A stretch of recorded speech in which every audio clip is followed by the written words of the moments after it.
what's going on, guys? Shit. Hey, what's going on, guys? My name is NanoPro, and today, or NanoPro DJ, and today we are going to do some more of these DJ videos. It's been a while, so this is the same, like, I'll say a two-parter of the previous CDJ 2000 Nexus 2. So yeah. So let's hope we have some fun. Well, I don't know. Let's hope we'll have a shit, I don't know. But all I can say is that I better hope. I don't know, but here we go. 3, 2, 1. Hello, it's Phil and Steve here in the Digital DJ Tips studio, and we're looking at the DJM 900 Nexus 2. Doesn't quite roll off the tongue. Hopefully No. Things will improve from here on in. It's the new mixer from Pioneer. It's the new flagship mixer. And we've got it set up here with the CDJ 2000 Nexus 2 media players. We've actually got a separate video and review of those. So if that's what you're looking for, there's a link underneath to that. We're looking at the DJM 900 Nexus 2 in this video. So Steve's been using it for a couple of weeks in his radio studio for his radio show. And we've had it here for a week or so as well. So we've got a really good handle on what's changed. Yeah. So Steve, what's changed? What's new? Well, first of all, the look of it, I think that they've modernised it. Well, it's very familiar. The layout is exactly as you'd expect from a Pioneer mixer, but it's slightly bigger, new screen, new design fascia and colours, and they've.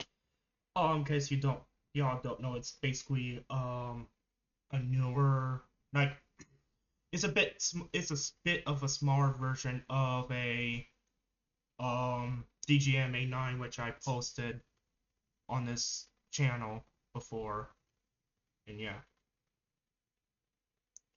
The one thing that I haven't seen on the A9 is these. If you switch one of these effects here, these numbers start basically the 9 on this, like these numbers, goes off, and there'll be a 9 where you like darts and all that. Anyway. Modernised it brilliantly. I think they've done a lovely job of it. It looks very, very nice. The matte finish as well, that kind of matches. And they never used to quite match the CDJ. Be right back. I need to use the restroom.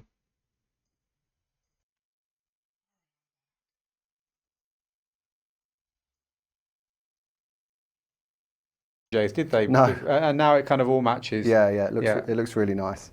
Okay, so let's move on to what's new here. So first up, the eagle-eyed among you will spot the 2 USB ports here.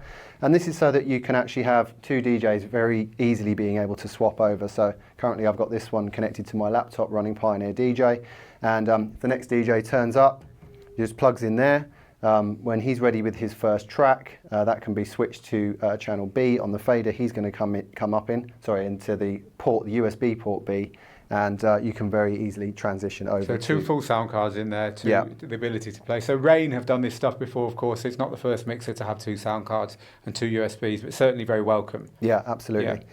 Yeah. Moving down here, the mic area here is as it was on the 900. Just some new buttons and switchgear. Again, feels a bit nicer. And also here you'll see the first instance of the beat effects light. So this is the indicator to show you if you're using the 900's beat effects function.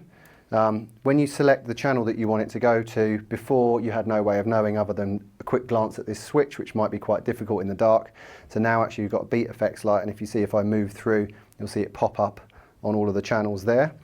Yeah, so very useful if you accidentally can't get something to sound, or it sounds really weird and you don't know why. Yeah, that's a cool feature. You can very quickly see where it's happening. Moving over to the sound color effects, again the 900 had sound color effects. There were 6 of them on the previous one. There are still 6, but the gate compressor one has been done away with, and we have a new one called Sweep, and we have a new parameter knob underneath here. So this parameter actually changes a different parameter depending on the effect you've actually got selected. So for space, it's actually more of a sustain. It's determining how long the space effect keeps running for. So let's get a track playing here.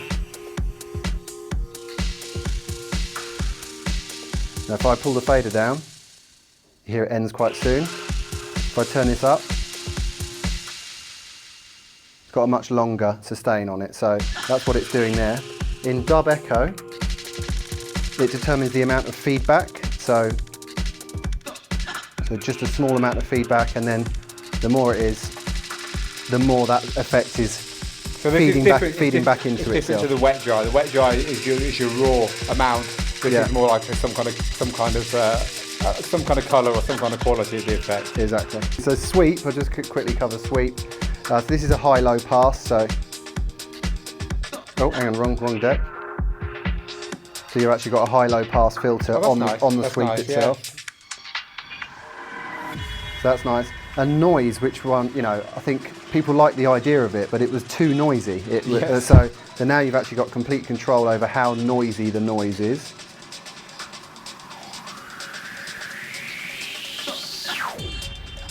So it's more expressive. Yeah, and it sounds a lot nicer. Crush, I couldn't really think of how to describe this other than that lo-fi. It makes it more crushy. You never played a guitar, have you? It's lo-fi guitar, analog distortion, it's rock and roll. Yeah, the parameter is making it that kind of dirty electro feel to it. It's more or less crushy. That's what it does. And then with filter, so the classic filters. This is what these knobs started out as, just filters, didn't they? Before all the. And the parameter actually changes. It's the resonance of the filter, really. The musical quality of it, the kind of feedback. So that's really nice. It gives an extra level of control over those, and especially, if nothing else, the fact you can control the level of noise is maybe I'm getting old, but I like to turn down the noise sometimes. Okay, moving further down, new here, we've got a new extra headphone slot, so we've now got the 2 sizes of headphone slots. Forgot my adapter? Yeah. Doesn't matter. So, let me tell you a bit of something. So, like,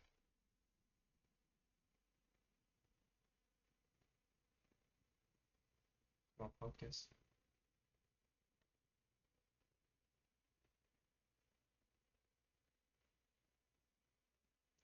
Well, anyway, this has like when it comes along it has a thing that connects to it. Hold on, let me show you.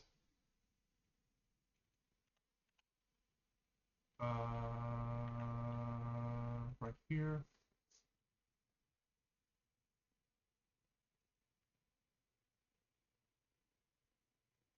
Here you are. Go here.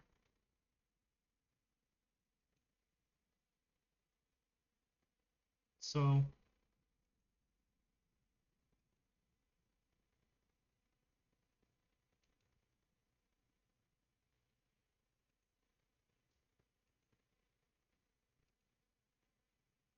yes. Yeah, you see that? It's basically it's an adapter, like a 1/4 inch. It's a 1/4 inch jack adapter. So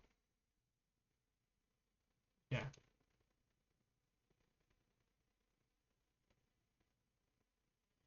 Yeah, so anyways.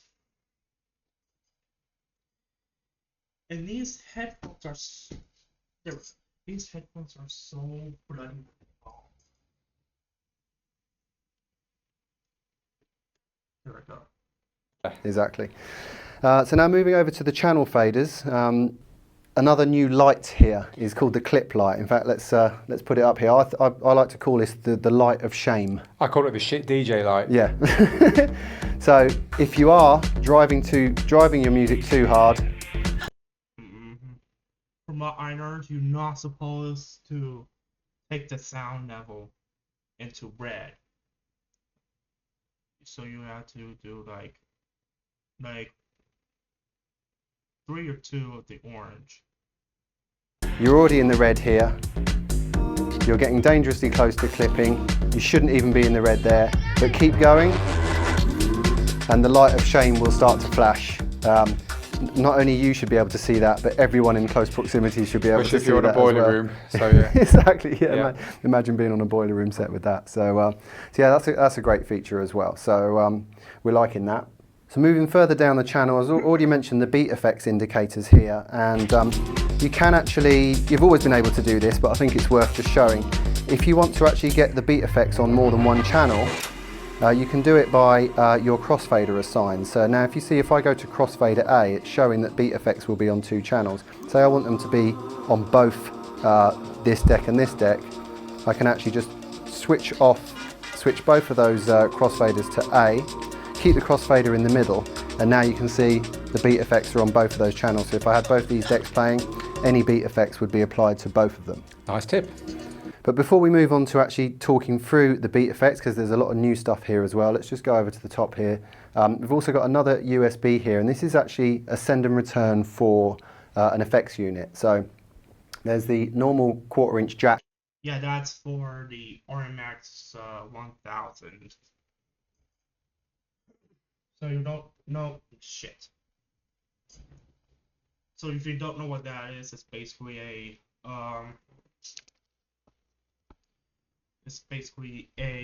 effects.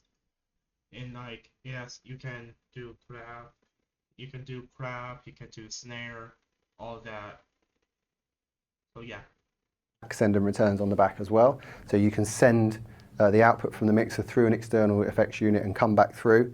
It comes up through here. This is your level and switching it in and out. But you've now got a USB connector for it. So you can actually connect it to an iPad that's running the app of the RMX 1000, for example. And lots of other apps as well, apparently. Apparently there's a list of other stuff already that it can work with. Oh, cool. But this is a new, apps for a DJ mixer. What was, whatever next? Yeah. You could. I can see this being used for dropping samples in, for recording your set, even for having a backup set, or dare I say it, something pre-recorded. Yeah. Not for peak time EDM fakers, but you know what I mean. Something pre-recorded, maybe for keeping the music playing before you're expected to be DJing or whatever. Yeah. It's an awesome addition. I can't wait to see what happens with that. Yeah, so we'll see how people use that. So we're liking that. There's a new screen here, again, just much more modern. It pops a lot more. It's a lot brighter. The old one was looking so dated. The kind of the fonts and stuff inside it. So that's looking cool. And now the X pad is slightly expanded. So you still have an X pad in the middle, which controls a parameter up and down, usually the modulation of an effect. But also you've got instant buttons now to hit for 16th beat, 8th beat, 1/4 beat, half beat, etc. You used to have to access them by going backwards and forwards. Half and double. So now you can jump from 2 beats to an 1/8 of a beat just really easily. So you can go half to 3/4 like that. Yeah. Also here, you have FX frequency. So if all of these are lit, then that means that the beat effects are affecting all the frequencies.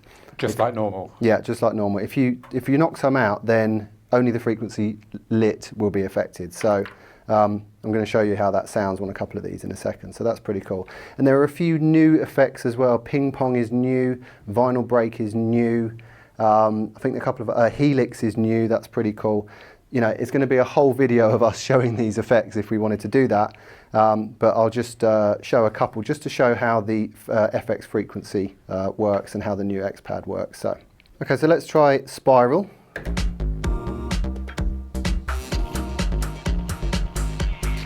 So now that's currently across the whole track, but I could just have it affecting just the highs.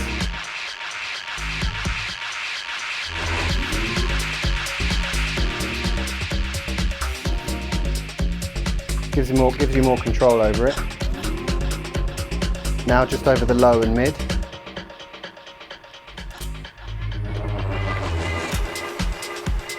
So that's pretty cool. So you can really drill down into just affecting the frequencies. You can stick a gator on the mid-range and just chop a vocal up while keeping the beat solid, for instance. Yeah, it works really well with the transformer actually, or the gator. So I can actually just have it on the kick. Oh, that's nice. It's kind of a pumpy compressor effect, isn't it? Like a sidechain compressor. Oh, give me an idea there, Steve. Yeah, there you go. That one when we're finished. So the one thing to remember with the beat effects is that they're only going to work. They're beat effects for a reason. They're linked to the beat. They need to be synced to the beat. Now the mixer itself has got a BPM detector in it, so it will be listening. You can have it set to auto, so it's listening for the BPM of what's playing out. But the best way to have it set up is to have everything linked. So you have your Ethernet cables connecting out of the CDJs into an Ethernet switch. This is highly recommended. They're pretty cheap, but you're going to need it to get this set up working properly. and the mixer is connected as well. So then once everything's synced up, whenever you change tempo on one of the decks, then your beat effects are going to be locked precisely to that as well. That little box turns it into the DJ controller at the center of the earth that's controlling everything. Exactly, yeah. Yeah. So of course, you know, with all this stuff, this is pro gear, this is high-end gear. This has been designed to be in the big clubs where it's used every night by people who have been paid an awful lot of money to use it, you know, for years and years to come.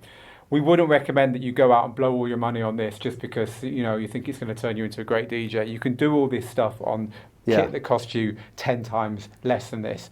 And unless you're a pro or money really is no object, or, you know, you're earning enough money to justify it as an investment rather than as an expense, it's hard to justify it, to be honest. That said, these equipment, the CUJ 2000s and the DJM 900s, like basically controllers like the 3000, the CJJ 3000s, the A9, DJM A9, everything that cruises are expensive, with the exception of,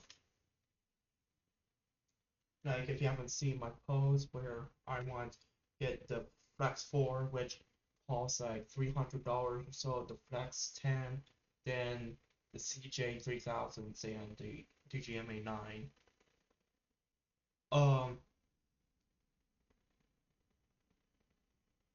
The Flex 10 is like 1.7 grand. The CJ 3000s and the A9. They're like $2,000 or so. So yeah. if you come across this in a club, you're going to love playing on it. And if you are one of those people and you do want the best at home, and you want to make sure that wherever you end up playing, you're never going to turn up and think, oh, their gear's better than mine. This is it. You know, it's awesome, it's lovely, but it does come at that premium, at that pro nothing better premium. You know, so for most people, it's a hard one to swallow if you're trying to justify it to your wife or to your bank manager, whatever. Especially if you've already got the setup and you're actually upgrading. If you've already got the Nexus, that's a difficult one, isn't it? If you're choosing now between the Nexus and the Nexus 2, it's an absolute no-brainer. The DJM 900 Nexus 2 does so many things new and better than the old one that really There's also the improvement in the sound cards as well and on the digital processing. That's what Pioneer are talking a lot about. They're saying, you know, you got to listen to this thing because we've done a lot of work on it. So usually I do like the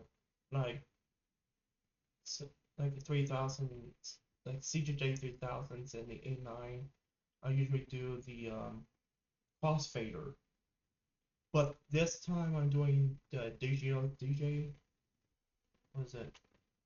Yeah, digital DJ tips, because I can't find the 900 Nexus 2 from crossfader.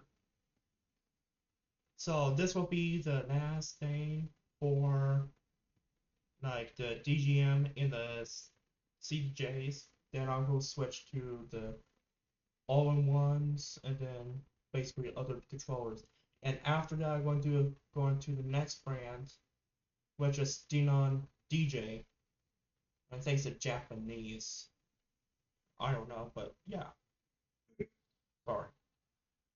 On the sound as well, but just the fact that you've got stupid things like those clip lights, you know, it's a huge thing. It's just well, that's directly they're in there directly from feedback from clubs. You know, they talk to the sound engineers of the biggest clubs around the world. They're just as important people to speak to as DJs in terms of knowing how, you know, the features that these things need to work week in, week out on club sound systems. You know, and actually, ironically, that USB send return is probably going to be the thing that we see most, a bit like the App Store on your phone. You know, they didn't know when they first launched that phone that becomes so important. I think we're going to see a lot of DJs using that quite creatively. Yeah. So this knob right here is for, like, I'm assuming the headphones. So if you go to left, it goes on the left headphones. If you go to right, it goes right. If it's in the middle, it'll be both of these. So yeah. Especially when it becomes a standard as the years roll on. So it'll be interesting to see what happens with that. Last thing I'll mention as well, I mentioned it very quickly at the beginning, the Magvel fader. If you're into your scratching, it's really smooth. It's very buttery, as they say in the scratch world.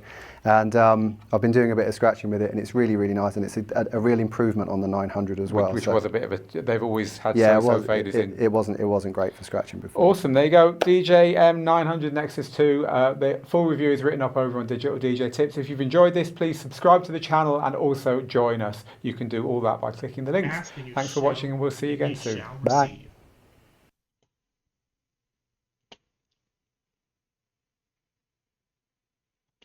Yeah, so I'll upload this video and this video on my main channel. Excuse me, tomorrow.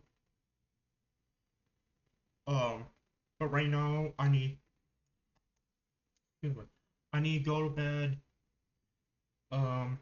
Yeah, so anyway, if you like this video, hit the subscribe button, hit the bell, see more when my future videos, and I'll put a link of my main YouTube channel if you want to see it, and I'll see you in the next video. Oh shit. Bye bye.